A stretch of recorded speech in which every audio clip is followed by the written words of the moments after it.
Jodugarlar jangi. U o'ldimi?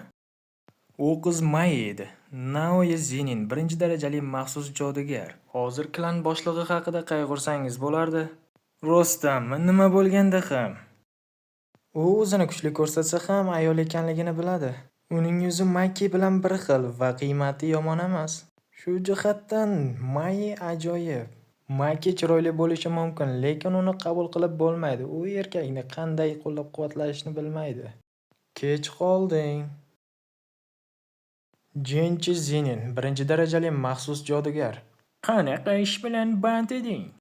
Ammo kelishim yoki kelmasligim ahamiyatsiz. Kechiring, hozir otang o'lim yoqasida. Chunki Zenin klanining boshlig'i menman.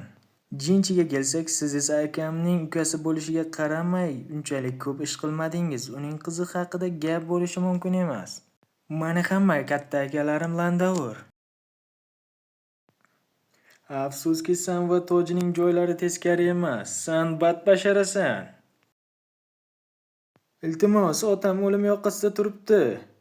Nega hammamiz chiqishib keta olmaymiz, ha?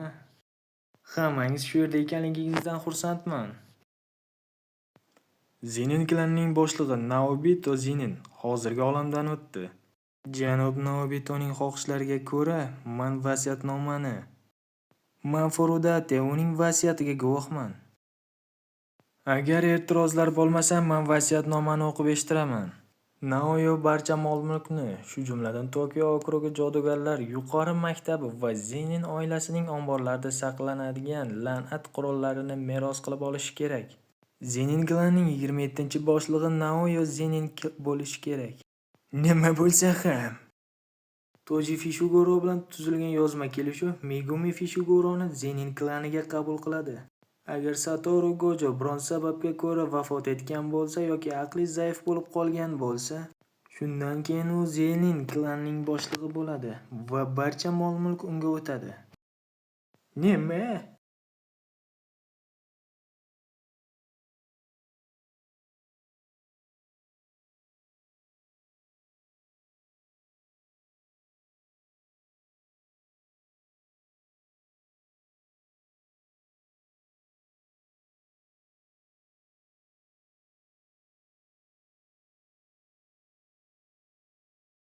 Men ikkalasini ham o'ldiraman. Odamlar qachon va qanday o'lishi muhim emas. Hozir Tokio la'natlar olamiga aylangan.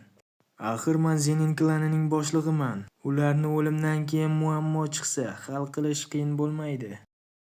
Tezroq kela olmaganim uchun uzr. Bu yerda vaqtinchalik vaziyatni kuzatib turishim kerak deb o'yladim. Vaziyat shu darajaga yetdiki, men dunyoni la'nat ruhidan qutqarish uchun shunchaki bir go'zalman, xolos. Men har doim sen tomonda emasligimni tushundingmi? Tengen bilan uchrashadigan vaqt bo'ldi. Javoblaringni o'z zimmamga olaman. Kechirim sifatida men va u yerda bo'lgan bolalarni yetkazib berish. Endi nima olmoqchisan? Qoracha ahmoqda ekaniga qaramay, men qanday tarzda yaxshiman? Yuji, jarohatlaring qanday? Aytishim mumkinki, uning kuchi ortib bormoqda. Menimcha sukunat tufayli. Sen jodugarlar kollejiga qaytishing mumkin. Muammo meni qaytishimni xohlashimda emas. Men siz haqingizda tashvishlanganim yo'q. Nimadir rejalashtiryapti. Sukuna Fushigiroga aloqasi bor. Men juda ko'p odamlarni o'ldirdim. Mendan jahlingiz chiqyaptimi? Axir sizning ukangizni men o'ldirgan edim. Meni ortiq qolganlar bilan bir joyda qola olmayman. Agar meni o'rnimda Eso va Kishizo bo'lganda, ular ham xuddi shunday deyishardi. Bu tushunmovchilik edi, o'zingni ayblama. Aka-ukalar o'zi shunday bo'lishadi. Bu kechirish va kechirmaslik haqida emas. Hozir biz imkon qadar ko'proq la'nat ruhlarni yo'q qilishimiz kerak. Qani ketdik.